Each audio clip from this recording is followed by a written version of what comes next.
What an incredible atmosphere on Saturday at Wallace Wade Stadium. It's year one of the Mike Elko era. It's the biggest game of the season so far. It's Duke and it's North Carolina, and the fans delivered. What an environment. What a game it was. We're going to break all of that down on today's episode of Locked On Blue Devils. Time to have some fun. Vital. Hey, make sure you listen, man, to Locked On Blue Devils with JJ Jackson. He's awesome, baby. You are Locked On Blue Devils, your daily podcast on the Duke Blue Devils, part of the Locked On Podcast Network, your team every day.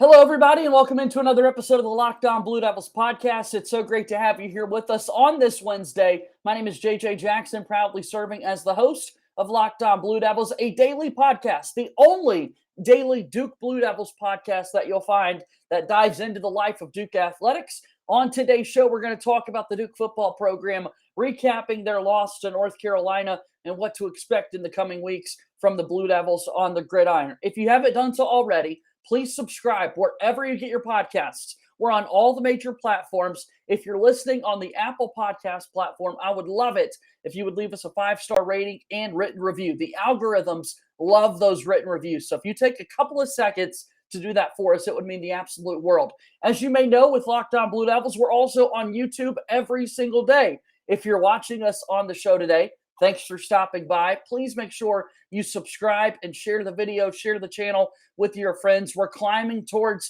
1,000 subscribers. That's the next big goal for this podcast. Help us be a part of that. Help us make that an absolute reality. Follow us on Twitter at LO_Blue Devils and follow me on Twitter at _JJ_Jackson_.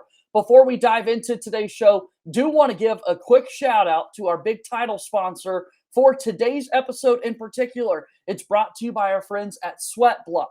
If you or someone you love is experiencing embarrassing sweat or odor, try Sweat Block. Save 20% with the promo code LOCKEDON at sweatblock.com. It's also available on Amazon. All right, so here we go. On today's show, so fired up to be joined by my good buddy Josh Cox from Duke Football Talks Section 17 podcast. Glad to have him back here with us. I don't want to bring up the fact that Duke football has yet to win a game since the last time Josh appeared on this podcast. I'll let you connect the dots there yourself. But Josh just had to throw a little jab in there. I hope you're doing well, my friend. Yeah, it's been a couple of weeks of close calls, right? Close calls, losses by 3 points at Georgia Tech in overtime, and then at home to UNC. And so, yeah, it's been 2 unfortunate weeks. As someone pointed out to Coach Elko on Monday, we're 14 points away from being 7-0. And he looked at the media member and said, "Yes, we are. Thank you for bringing that up." It's been such a fun season. It's obviously surpassed many of the national media, the ACC media at large, thoughts and perspectives of what Duke football could be here in 2022. We mentioned that Georgia Tech game last week, going to overtime, scoring in the final 10 seconds to force overtime in particular. We've got the massive Samir Hagan's punt return touchdown. You always give me praise and love when Jaden Shute does absolutely anything on the basketball floor. When I saw Samir Hagan's make that big-time play, I'm like, if you are a true Locked On Blue Devils listener, or you dive into the Section 17 podcast, it's Josh Cox that's singing his praises. And so Samir Hagan's absolutely delivered. This Duke team, while the wins haven't been there the last 2 weeks, they're not afraid at all of the big moments. Both of these losses have been by a one-possession game. Absolutely. Don't forget Samir Hagan's also caught a touchdown pass in the UNC game this week as well. And not only did he catch a touchdown pass, but he shook whoever it was. I think it was Grimes. Shook him, man, really bad, and was wide open in the corner of the end zone. And so, yeah, Samir is a redshirt freshman that I just feel like is going to be the next guy. I just feel like he's going to be that guy. And so anyway, it was an interesting game this past Saturday. Obviously did not end the way that Duke fans wanted it to end. there's a lot to talk about, really, JJ. And wherever you want to start, I'm good to start. But there's a lot to unpack in this rivalry game. Yeah, what an epic game it was. Duke and North Carolina. The Tar Heels win by 3 points, 38-35, a back-and-forth football game. And let's start with the environment. I teased it at the very beginning of the podcast today. If you're watching us on YouTube, what an atmosphere it was like to watch on television for someone that was there in the venue. Major under-the-lights game, Duke and North Carolina, a massive rivalry. First year that Mike Elko was indoctrinated in this rivalry. What was it like to be there in person? Well, the stadium has not looked like that since 2018 Notre Dame game. That's the last time the stadium looked like that. And so heading into the game, leading up the week of, there was a lot of there was secondary market tickets, and then the ticket office got a few additional tickets available. And so we never really knew what was going on with that. We were afraid that we were going to show up Saturday night and it was going to be 60 to 65% Carolina Blue, and that we were going to be outnumbered as Duke fans. It was actually the exact opposite. We were probably 60, maybe 65% Duke Blue in those stands. Duke fans showed up. And we asked the players today, we spoke to Joshua Pickett and to Graham Barton. And Joshua Pickett specifically mentioned just the lift when they came out of that tunnel and looked around and saw the full stadium. He's like, it was just validating to the team that, hey, listen, people are noticing the work we're putting in. They're understanding and realizing that the culture's changed. And so the atmosphere was incredible. I have to give a shout out. It was the best tailgating experience that we've had at Duke. Hard hat guys, parents, fans, friends of our podcast came by and hung out. Game day operations went very smoothly. There were some ticket issues, some tickets not scanning properly. Man, they jumped all over that, took care of people. It was really, really smooth, man. I got to give a shout out to Duke from the top down. The whole evening went so well. And I even got to give a shout out to the UNC fans. We obviously joked back and forth, Duke and Carolina, but man, they came out and cheered for their team, and they got the win on the road. And I mean, from our perspective, they were fine. We had a few Carolina friends sitting with us that are friends as well. And so overall, the atmosphere was just great. And I will say this about the atmosphere: when Jalen Calhoun caught what would have been the touchdown to put us up 10 and then 11 if we'd have made the extra point, when he caught that touchdown, we did not initially see the flag. Right. Neither did the folks evidently at Duke, because the fireworks started going off. Everybody was going crazy. I mean, you could almost not even hear the official when he made the call. And so, man, you talk about that high. And then the fans, I mean, the students started immediately going down to the bottom because they were going to rush the field. And then the penalty. It was just a weird, crazy, like, wave of emotions right there. But the atmosphere was absolutely spot on. The victory bell stays in Tar Heel blue for another year. Unfortunately, so close to Duke walking away with a victory in that one. Credit to the North Carolina Tar Heels for picking up the win. They're now in the driver's seat in the ACC Coastal Division. And quite frankly, not many people thought that they would be playing the level of football that they have, in good part thanks to the freshman quarterback play that they've got from Drake May. Watching that guy make plays was incredibly impressive. Let's talk a little bit more about the game, some turning points in the football game, and more after our first time out here on today's episode of Locked On Blue Devils.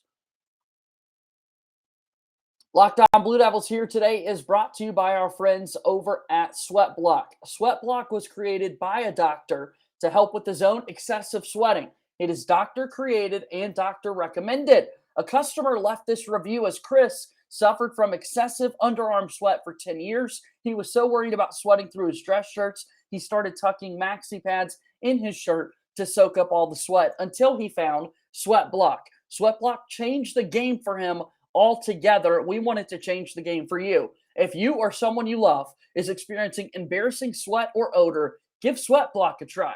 Save 20% with the promo code LOCKEDON, LOCKEDON.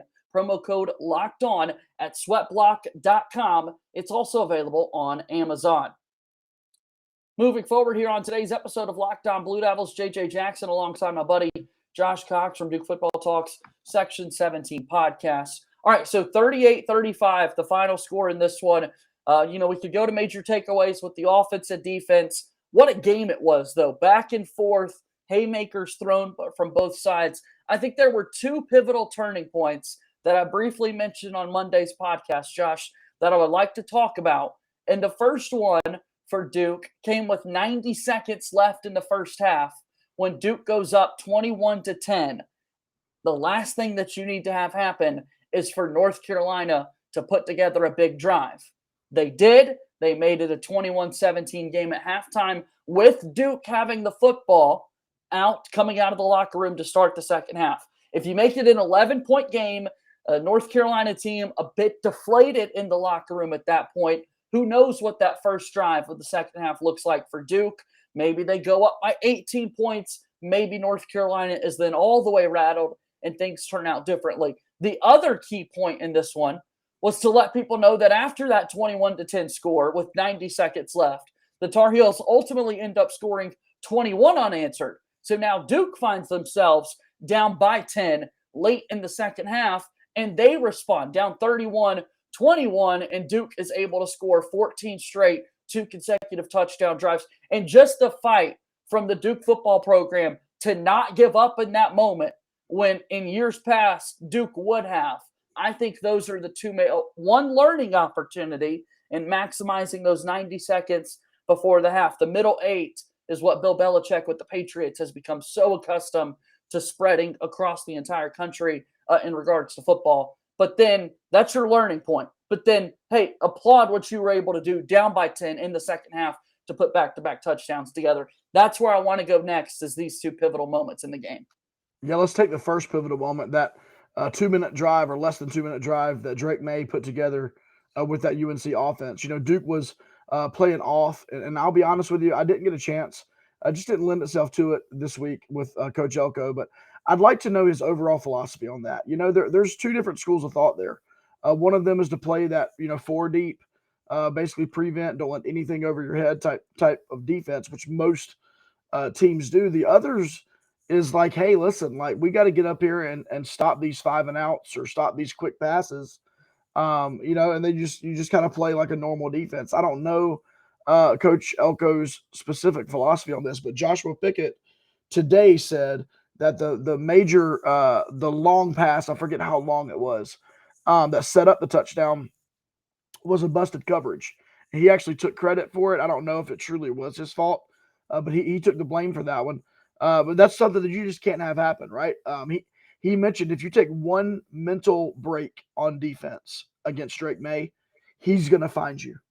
You take one play off, you take one play where you're just kind of 75%, Drake May's going to find you, and he's going to. He's a great quarterback, man. I mean, he is. Like, give him some love. That's what Duke fans need to do for sure.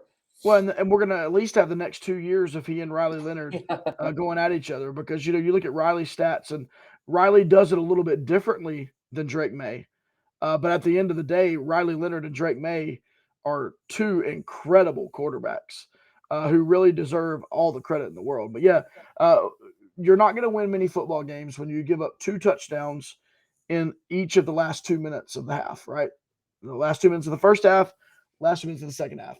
You're not going to win many football games doing that. So that's the first learning there, and like you said, you learn from that, and hopefully you put that into practice later on, and when you face something similar in the future. The second one is, Duke gets down by 10, and this program in the last 3 seasons would have ended up losing this game by 24 points.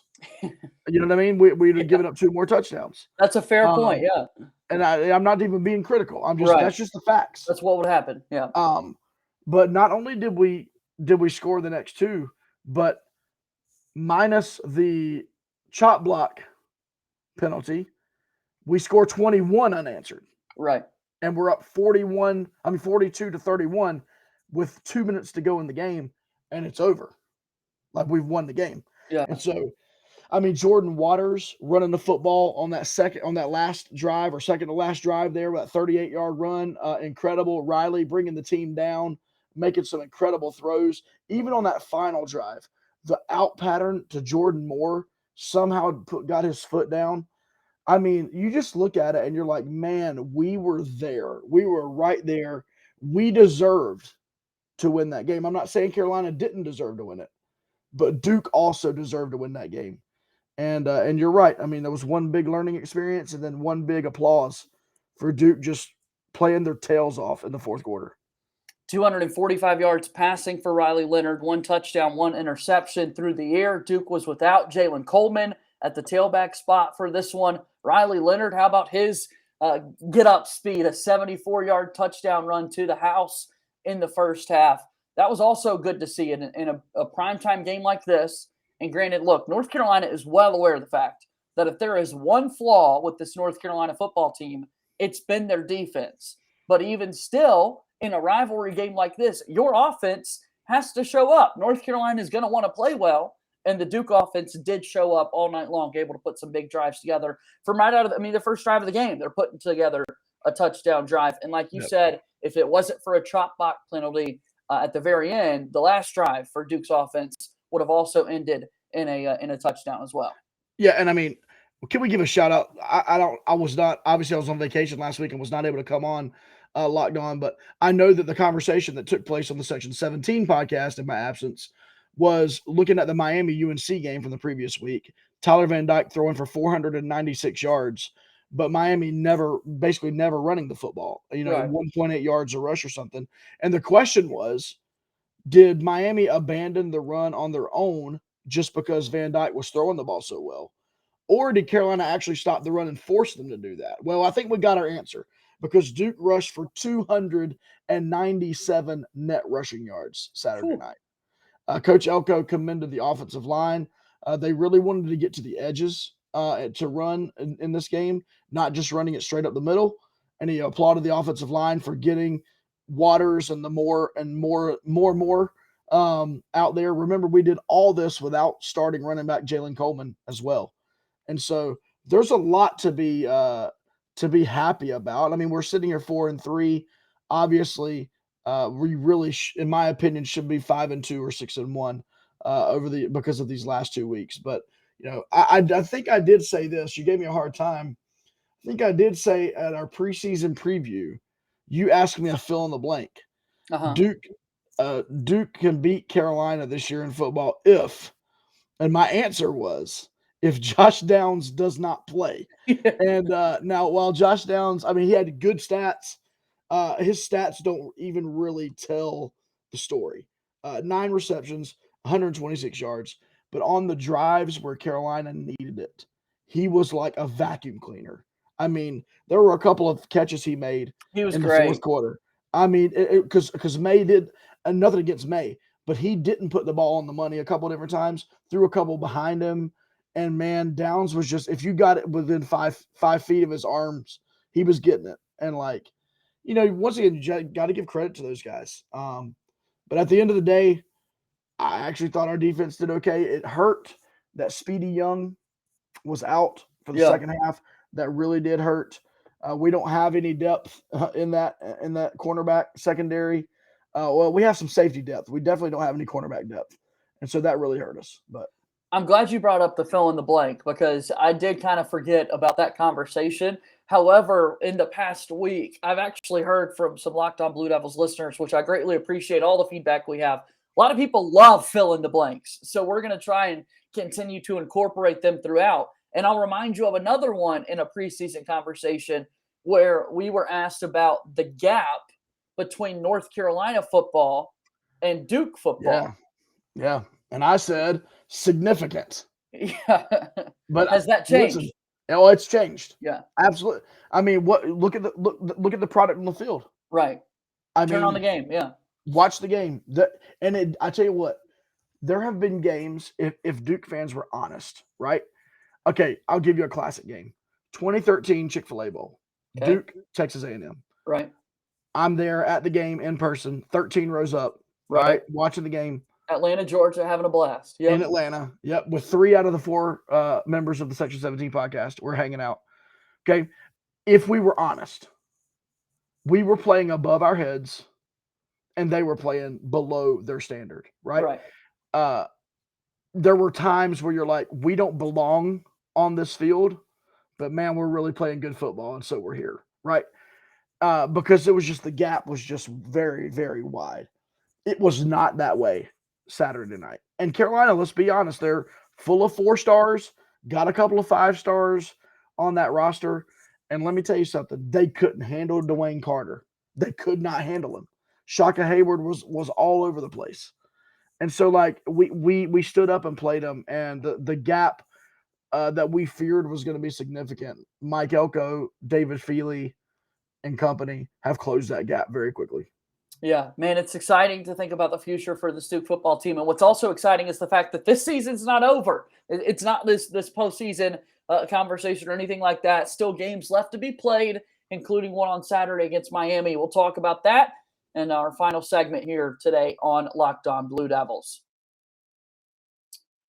Want to give some love today. Locked On Blue Devils brought to you by LinkedIn Jobs. These days, every new potential hire can feel like a high-stakes wager for your small business. You want to be 100% certain that you have access to the best qualified candidates available. That's why you have to check out LinkedIn Jobs. Then you can add your purple hashtag hiring frame to your LinkedIn profile to spread the word that you're hiring. They've got simple tools like screening questions that make it easy to focus on candidates with just the right skills and experience, so you can quickly prioritize who you would like to interview and hire. LinkedIn Jobs helps you find the qualified candidates that you want to talk to faster. Post your job for free at linkedin.com/lockedoncollege. That's linkedin.com/lockedoncollege to post your job for free. Terms and conditions apply. All right, we're moving forward here on today's episode of Locked On Blue Devils. I'm JJ Jackson alongside my buddy Josh Cox from Duke Football Talks Section 17 podcast. Throw in a quick plug here. What's going on at the Section 17 podcast? Yeah, so we're talking football every week. We just dropped an episode this past Tuesday, gave our reaction to the UNC game, gave a preview of the Miami game, spoke with the Miami play-by-play guy as well, and got some insight on their team riddled with injuries and all of these types of things. And then we do giveaways every week. We do a score prediction, and so that'll dropped on Wednesday. Score predictions. If you get the score, if you get closest to the score and the winner correct, we send you a free Bleed Blue Section 17 podcast t-shirts, which JJ has one. We send that out to the person on Facebook and on Twitter that gets the closest. So we do that every week, and you can find everything you need about our podcast at DukeFootballTalk.com. Yeah, you can go back through the YouTube feed and you'll find several shows where I'm rocking the Bleed Blue shirt. Making sure I've just got the logo. I just got the logo. Yeah, look at you, today, man. so, I gotta up my Section 17 podcast gear. Hey, I can drop an exclusive on the Locked On Network here. Okay. DukeFootballTalk.com is about to expand to a store. Oh. And we will have multiple items, not just podcast related, but kind of Duke football related. We're trying to work through that, like how to do it the right way. Sure. Because there's a lot of rules and a lot of different things you can and cannot do. And so we've got a couple of emails. We're waiting on one specific email back to give us a thumbs up on something, and then we're going to release it. So Locked On family, we're telling you before we even tell our own podcast, we're letting you know the exclusive. The store will be up and going soon. All right, so Duke and Miami on Saturday. We'll kind of wind down with this. You'll be back on the program tomorrow as well. We'll have some basketball chatter. So our partners over at BetOnline have the Hurricanes. They opened up as a 9-point favorite against Duke. Home away, home away, home away. We just saw Duke play a game inside Wallace Wade Stadium there in Durham. So they got to travel south, got to go take on Miami on the road. What's it going to take for Duke to win this football game? Wow. It's going to take some mental toughness. 2 straight weeks of losing football games that I believe those young men walked into the locker room, looked in the mirror, and said we should have won that game. Both of the last 2 weeks. So it's going to take some mental fortitude there. Number 2, we're going to have to continue to run the football. Tyler Van Dyke, in my opinion, is not as dynamic as Drake May. However, he can throw the football. He doesn't run as much.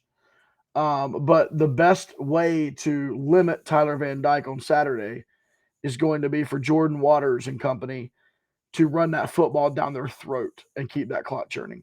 We need to win the time of possession battle. Secondly, continue to win the turnover battle. It's frustrating that we've lost these last 2 games knowing that we've won the turnover battle in both of the games. And so I would say that. And then thirdly, I know this is probably like cliche football talk, right? But like Give it to me. We have to limit the penalties, especially in those key moments. We have to play clean football. We have to understand as football players and as a team what those officials are looking for. And we have to just, especially on those huge downs, those big time plays, we've got to make sure that we're above board on all that stuff. Now, I'm not saying that the officials made the right calls or the wrong calls Saturday. I don't believe that one call either way is going to swing the entire game unless it's the Miami game on that 8 lateral return. But anyway, typically, but they're going to have to do better in the penalty department. We'll see if they can get it done on Saturday. Again, they've lost 2 straight. Hopefully Duke can get back into the win column against the Hurricanes coming up on Saturday. Josh, as always, I really do appreciate the time. Look forward to talking to you again soon, okay? Thanks, JJ. Have a great day, man. That's my buddy Josh Cox from Duke Football Talks Section 17 podcast. Follow their program on Twitter at Duke FB Talk. Follow Josh as well at Joshua Cox. You can check out Locked On Blue Devils wherever you get your podcasts. The same with the Section 17 podcast. Subscribe to our YouTube channel. Your support means the absolute world. Coming up tomorrow, a new season in the NBA is getting started. A Duke in the NBA new season preview. We'll discuss that and more coming up tomorrow. As always, go Duke. I'll talk to you tomorrow. My name is JJ Jackson. Thank you and good day.